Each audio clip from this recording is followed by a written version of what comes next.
Hi guys, it's Teacher Becky, ready to read Chapter 2 of Al Capone Does My Shirts.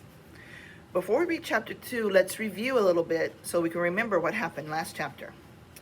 Remember, last chapter was called Devil's Island, and we found out that Moose Flanagan, whose real name is Matthew, doesn't want to live in Alcatraz. He doesn't seem to be very happy.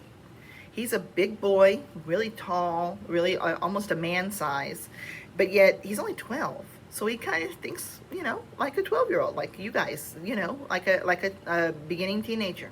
He's not ready to go and live with a bunch of criminals and bad people, okay, even though he's living separate. And then there's his sister Natalie, who is going to go to a special school that doesn't sound like it's a very nice school. We have to remember, this was almost 100 years ago that this book, it wasn't written then, but it was set almost 100 years ago, and things were different, okay? And people that had autism or that had something that wasn't, that they had a problem learning, sometimes were not treated good, okay? So let's read chapter 2, Errand Boy. And so remember, this first chapter was set on Friday, January 4th, so this is the next day. Saturday, January 5th, 1935. And again, Moose is talking. When I wake up, I feel kind of foolish because I slept with my clothes on and my baseball bat under the covers with me. Do you remember why he slept with his clothes on? You're right. In chapter 1, he was worried about having criminals on the island. So he slept with his clothes on and apparently a baseball bat under his covers. My mom was banging around in the tiny hall outside the room. I stick the bat under my bed. "Where's Dad?" I ask. "Right here," my dad answers from the living room. He's sitting on the floor with Natalie, holding a pile of buttons in each hand. "Dad, could you show me the cell house?" And that's where the prisoners live. "And then maybe we could play ball?" I sound like I'm 6.5 now, but I can't help it. He's been gone forever, and I hardly got to see him at all yesterday. It's lonely in my family when he's not around. His smile seems to lose its smile. He puts Natalie's buttons down in 2 careful piles, gets up, and brushes his uniform off. I follow him into the kitchen. "You're not working today, are you?" "It's Saturday." "I'm having a hard time getting up the extra circuits set up in the laundry." "Yeah, but you worked last night." Mom squeezes by to run her hands under the water. "Your father has 2 jobs, Mayor Moose, electrician and guard." 2, Natalie calls from the living room. 2 jobs. 2. Doesn't anyone in this family believe in private conversations? "I could help you," I offer. He shakes his head. "You're not allowed in there, son. Convict areas are off limits to you kids," he says. "I'm not a kid. I'm taller than you are." "Go ahead, rub it in," he laughs. "But at least I don't have your big feet either." He grabs my head and knocks on it. "I haven't seen you for 3 whole months, I say." 2 months, 22 days, 22 days, Natalie calls out. "That's right, sweet pea, you tell him," my father calls back. "I'll bet you took Natalie out this morning, didn't you?" The question comes shooting out before I can stop it. "Oh, for goodness sakes, Moose." My mother looks up from where she's jammed in the corner, scrubbing the icebox. And an icebox is the same thing we would call a refrigerator nowadays, but back then they put ice in it to keep it cold, and so they called it an icebox. Okay. "You weren't even up." "That's not fair," I said, although I know better. "Don't talk to me about fair, young man. Don't get me started on that one." My mother glares at me. "I'm sorry, Moose," my father says. He reaches for his officer's hat and puts it on his head. "There's nothing I like better than to spend the day with you. You know that." His eyes look at me, then quick away.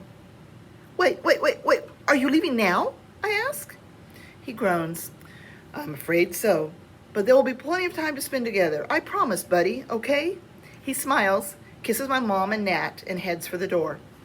I watch him walk past the front window, his head bobbing like his foot hurts.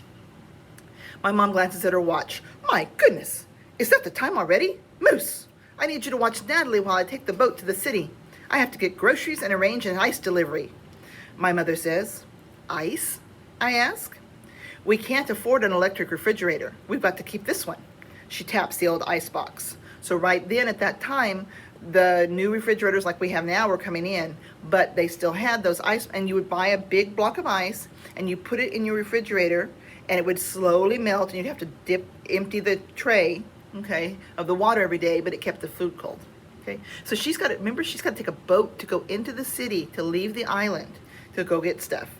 Okay, they have an old grocery downstairs though, right? Says Moose.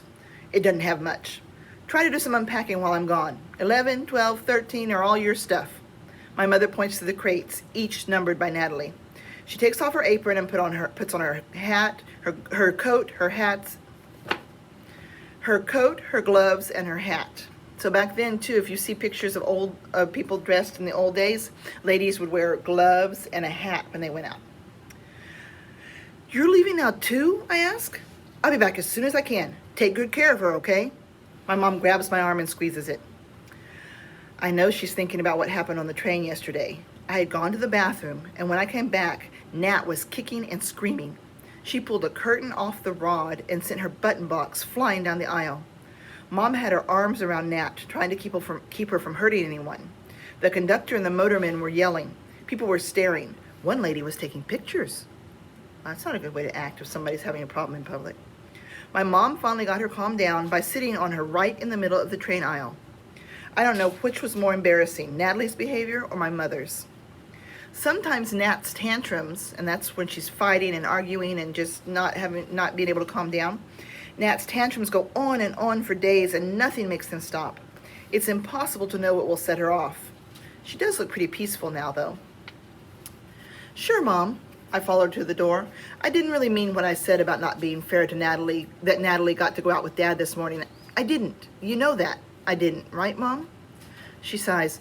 All right, Moose. Just keep your eye on Natalie, okay? I watch her leave. A haze, so like a misty kind of, like Fresno when you look out far and it's all hazy. A haze rises from the bay like a wall of gray, closing me off from everything.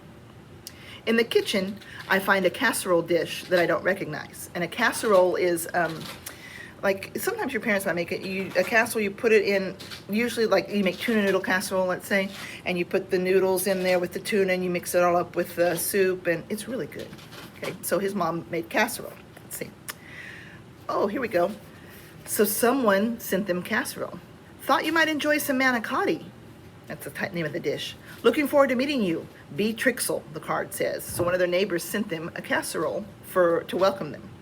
The manicotti tastes like the big fat spaghetti with pizza inside. I'm going for my 4th plate, or maybe my 5th, when I hear the knock. Don't answer it, I yell to Natalie as I wade through the boxes to the front door. The last thing I want to do is meet new kids when Natalie's around. New people don't understand about her. They just don't. Doesn't sound like Moose is very kind to his sister, does it? Open up, a girl cries. It's a little kid, a short person anyway. That's all I can see through the window. No, I call back, but too late. Natalie is already there. She has both hands on the knob and all her weight rocked back on her heels, trying to get the door open. Don't open it! I shove my weight against the door. Come on, you know you're gonna, the girl outside says. Oh, great. I have a little screamer on one side of the door and Natalie a big screamer on the other. What they say about females being the weaker sex is the biggest lie in the world. I think that was written a long time ago. It doesn't matter that I weigh more than both of them put together. I know when I'm beat. I let Natalie open the door. The girl outside has curly black hair that's flat on one side, like she slept on it. She's missing half of her teeth. The ones she has seem too large or too small for her mouth. How old are you? She demands. 12, I say. No, you're not. Remember, he's really big for his age. He's taller than Giovanni, okay? Giovanni's tall, but this kid is tall as a grown man, okay? No, you're not, she says, walking right in without bothering to ask. Why would I lie about how old I am? She bites her lip, like she's thinking about this, and then she says, you got a big neck. Well, it sounds like that new person's kind of rude, isn't she? You're supposed to get a long nose if you lie, not a big neck. No, she shakes her head she's absolutely certain I'm wrong. And you're what, 7? And so the little girl's knocking on his door is 7, and she's talking to him like that, and he's 12. She's got a lot of nerve, doesn't she? 7 1/4. Hello, Natalie. The girl smiles her big tooth, little tooth, gap tooth smile.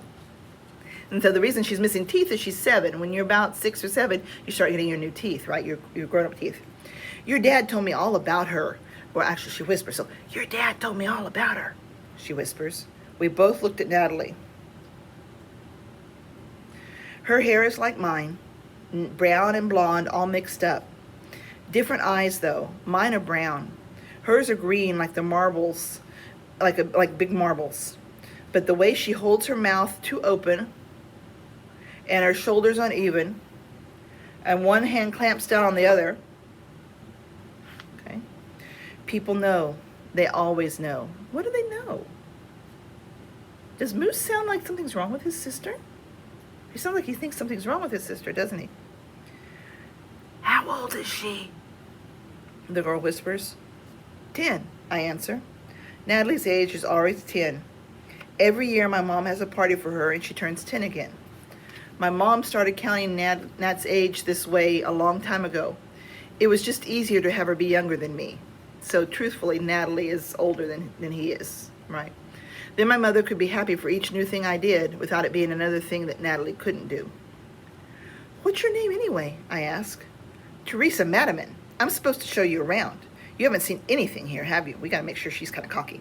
You haven't seen anything here yet, have you? We just got here last night. Natalie, come on. We're going right now. Run, get her coat, Teresa ordered. I'm as big as a football player, and a 7-year-old girl is treating me like I'm her errand boy. Does she smell weakness on me? You think Moose smells weak? Still, I want to get a look at this weird little island. And what do I care if what a bunch of criminals think anyway? I scribbled a note to my mom to let her know where we're going, and I propped the door open and propped the paper between the ketchup and the cod liver oil. Come on, Nat. It's not everybody who gets to live down the street from thieves and murderers, you know. Okay? And that's the end of chapter 2. Okay. So come back next time for chapter 3, and we'll see what Moose is thinking, where Teresa's going to take them, and what Natalie's thinking about all this. All right. Have a good day. Bye-bye.